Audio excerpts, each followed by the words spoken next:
personality around food it really excites me, especially from the field to the pot, Right. the whole process. I think in a lot of cooking and a lot of these shows, that's really what's lacking. It's like, where's the food coming from? Oh, my life is crazy, Elan. It really is. It's legitimately crazy. That's Doopy, everybody, my friend. This is Baco, my number one. Ciao, chica. People's days like when hanging out with me is usually like the craziest days of their lives. This is Arrington, king of kings, lord of lords, ruler of Bright Chiquita town. I could go down to you Monkey Pint now with you. You want to go right now? I'll go with you, talk with you. Key word here is abundance. Everything is abundant. The rain is abundant. The forest is abundant. The trees are pouring with fruits. Check out this fruit. Looks like a Muppet. Yeah. And you open it like that, and you find the gold inside. Rambutan comes from Malaysia. In Malay, in the language Malay, it means hairy one. It's in the lychee family. Amazing. Delicious. So I think one of the something that'll happen in every episode, I think Delicious will be part of the show. Costa Rica come alive. Voy, Costa Rica come alive. Porque amamos el reggae y lo sentimos. Tell me how, yeah, we feel it inside. That's right. Costa Rica come alive. Here we are in Punta Mona, Costa Rica. Punta Mona is located on the southern Caribbean coast right near the Panama border. There's no road to get here. You have to take a boat or hike about 4 hours through the mud. Supposedly Christopher Columbus named Punta Mona after the amount of howler monkeys that lived here, and to this day there are many, many howler monkeys.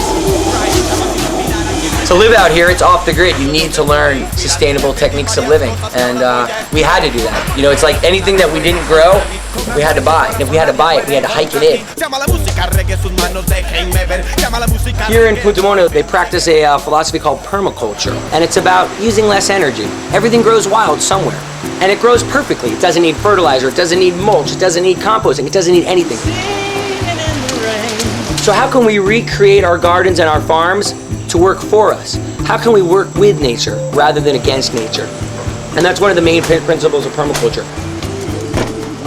We grow most of our own food here, I'd say about 75%. There's over 170 types of fruits here from all over the world. Amazing medicinal teas and all different kinds of bananas and tons of different kinds of tropical nuts and spices. Oh, wow. Peanuts. Amazing in Thai cooking, peanut sauces. And the howler monkeys like them too. It's amazing the different kinds of foods that you could grow in a tropical climate. If you guys look, there's just so much food everywhere. This is all food, everything you see in here.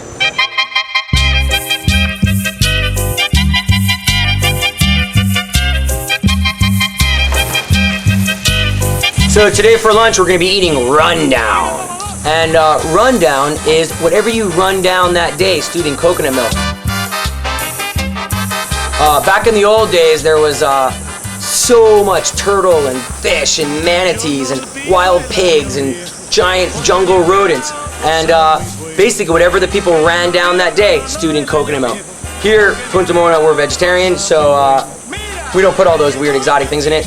But we do put whatever we run down. Some days maybe we'll harvest a lot of sweet potatoes. Sweet potato! We'll harvest a lot of yam or yucca. We're gonna eat this for lunch today. Or plantains, or maybe we have a lot of, certain fruit. Delicious! And that's what we run down, and it's stewed in coconut milk. So the most important ingredient in the rundown is the coconut. The way we make coconut milk is we take the grated coconut, stick it in a bowl, and we add water. And then we take the coconut and you squeeze out all the oil. So you take the coconut and you pour it through a strainer.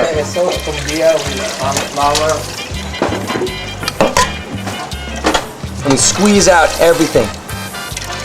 What we're gonna do is we're gonna stew all of our vegetables in this coconut milk. See how, it really looks like regular milk. It's also really good in coffee and stuff like that. So yeah, here's some of the stuff we're putting in the rundown. This is a tropical pumpkin we call ayote here. This is another type of squash, pipián. This is breadfruit, the star of the Mutiny and the Bounty. This is arrowroot. This is used as a thickener. Ginger. This is called galanga or Thai ginger. It's a much spicier ginger. These are choyote, and this is another type of squash. It's really amazing. And then these are plantains. We have some hot peppers, tomatoes, and yeah, we're ready to go. We'll also have a salad today, which we can cruise around and pick all those leaves. I consider it a medicinal salad. Every leaf is so loaded in nutrition and is so healthy for you. All of our salads are just mixed right into our landscape. We call it an edible landscape. It's totally amazing. Look, I'm 10 feet away from the kitchen and I can pick my salad. This plant here is called katuk or seropus, or in Indonesia they call it asin-asin. And this is our main green here in Monkey Point. It's delicious. This one here is called cranberry hibiscus. Cranberry hibiscus is totally amazing. It's related to the plant that makes red zinger tea. It's in the hibiscus family. Kind of has an acidy cranberry style flavor. It's so amazing. I mean, and this is almost enough salad for 10 people. This mixed with a couple other kinds. The way you harvest bananas is you cut the whole tree down.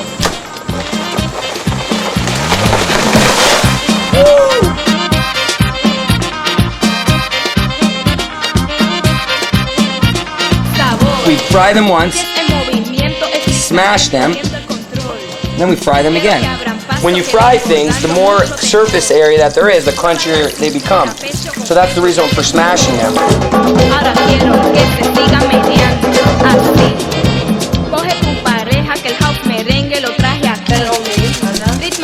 Let me test one of these out. Delicious.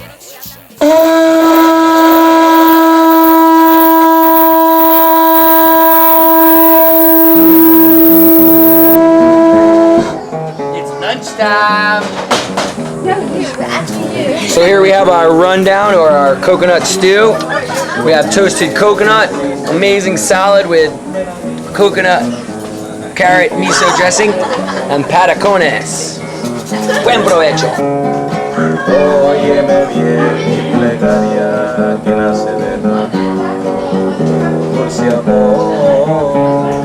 Si en la noche azul oyes el eco enamorado de mi voz, escúchalo mi bien, que es para ti.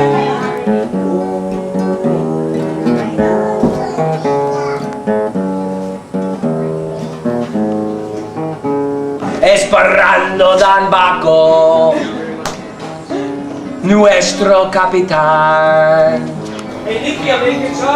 Vamos en camino por San Jose, por la carretera tan feo. Cacao beans. Cacao used to be a sacred plant to the Mayans and the Aztecs, and was actually once used as money in the Aztec Empire. Here in Costa Rica, the indigenous Bribri people living up here in the mountains, cacao is one of their gods. It's a traveling food show, traveling around the world. Every episode is in a different country. Arrive in that country and examine the country's culture, geography, and then we can kind of move into agriculture. What are the main crops of that country? Go out into the field, learn a little bit about it, about these different crops that are really focused in those areas, and introduce the audience to all of these different amazing foods and medicines and different way people live in all of these different countries. Here it comes.